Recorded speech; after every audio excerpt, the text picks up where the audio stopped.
Hello' বন্ধুসকল, আশা কৰিছোঁ নিশ্চয়সকলে ভালে আছে। আৰু এতিয়া বৰ্তমান আমাৰ মাজত উপস্থিত আছে যুদুৰাম ইউটিউব চেনেলৰ অনাৰ যুদুৰাম খুৰা। এখেতৰ পৰা আমি জানিব বিচাৰিম আৰু এটা কথা কৈ লওঁ, এখেতে আগতে এটা গান ভিডিঅ' এটা বনাইছিল জোনমণি ৰাভাৰ ওপৰত। সেইটো ভিডিঅ'ৰ দ্বাৰাই এখেতৰ চেনেলটো মনিটাইজ হৈছিল। আৰু এতিয়া বৰ্তমান এখেতে ভিডিঅ' আপলোড কৰি আছে, কিন্তু মানে ইমান সুফল পোৱা নাই। কি কাৰণে পোৱা নাই এখেতৰ পৰা আমি জানিব বিচাৰিম। আৰু মানে এখেতৰ কি উৎসাহটো কমি গৈছে নেকি, এনেকে মানে উৎসাহটো কমি যোৱাটো কাৰণটো কি, এখেতৰ পৰা আমি জানিব বিচাৰিম। আহকচোন এখেতৰ লগত কথা পাতো। উৎসাহটো তেনেকে কমা নাই। উৎসাহটো কিয় কমা নাই? উৎসাহটো কমা নাই। কথা হ'ল কি, ইটোৰ পিছত কিবা এটা কৰি আছো, কিন্তু জোনমণি ৰাভাৰ লৈ গোৱা গানটোৰ দৰে ভাইৰেল কৰিব পৰা নাই। তেনেকুৱা গান দুটামান কৰিছো। এইবাৰ নিশ্চয় তেনেকুৱালৈ আগবাঢ়িব পাৰিম বুলি এটা নিশ্চয় আশাবাদী। পূজাৰ পিছৰ পৰা এবাৰ ইলেকশ্যন আহি আছে, ইলেকশ্যনৰ গান দুটামান কৰিম। আৰু শ্বৰ্ট ফিল্ম কৰি আছো। শ্বৰ্ট ফিল্ম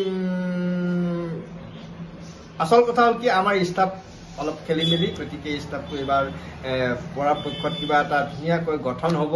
আৰু গঠন হোৱাৰ পিছত নিয়মীয়াকৈ আমি শ্বৰ্ট ফিল্ম কৰি যাম আৰু মাজে মাজে মই গান কৰি যাম। অলপতে গান এটা কৰিছিলো কৰিশ্মা নাথক লৈ, পাপত গজা কৰিশ্মা নাথক গান এটা আৰু সেই ভিডিঅ'টোত অলপ কিছু আপোনাৰ গৈছিলে, আৰু এতিয়া মানে আপোনাৰ আগৰটো নিচিনা যোৱা নাই। কিন্তু আচল কথা হ'ল কি, সকলো একে নহয়। সেইটো পুৰা মানে সময়ত মাৰা গৈছে, কিবা এটা কাৰণত হ'ল। কথা হ'ল কি, এতিয়া সকলোৱে চেষ্টা কৰে আৰু ফাইনেলত জিকিবলৈ সকলোৱে চেষ্টা কৰে, অলপতে হাৰে। গতিকে সেনেকুৱা হৈ আছে। চেষ্টা সদায় কৰি যাম। অহা দিনত নিশ্চয় যদুৰাম ইউটিউব চেনেলত আপোনালোকে চাব পাৰিব নিয়মীয়াকৈ শ্বৰ্ট ফিল্ম। আৰু অহা দিনত গান নহয়, আপুনি নেক্সট শ্বৰ্ট ফিল্মখন কি আহিব আমাৰ দৰ্শকসকলক ক'ব নেকি? আৰু এতিয়া অলপতে, আজিতো হ'ল 11 তাৰিখ, প্ৰায় 15 তাৰিখ মানে এখন ৰিলিজ হ'ব, চিনাকি পৰ্ব বুলি।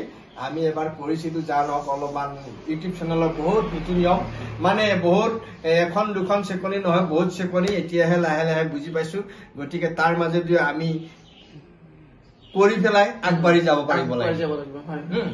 গতিকে 14-15 তাৰিখ মানে চিনাকি পৰ্ব বুলি এখন শ্বৰ্ট ফিল্ম ৰিলিজ হ'ব।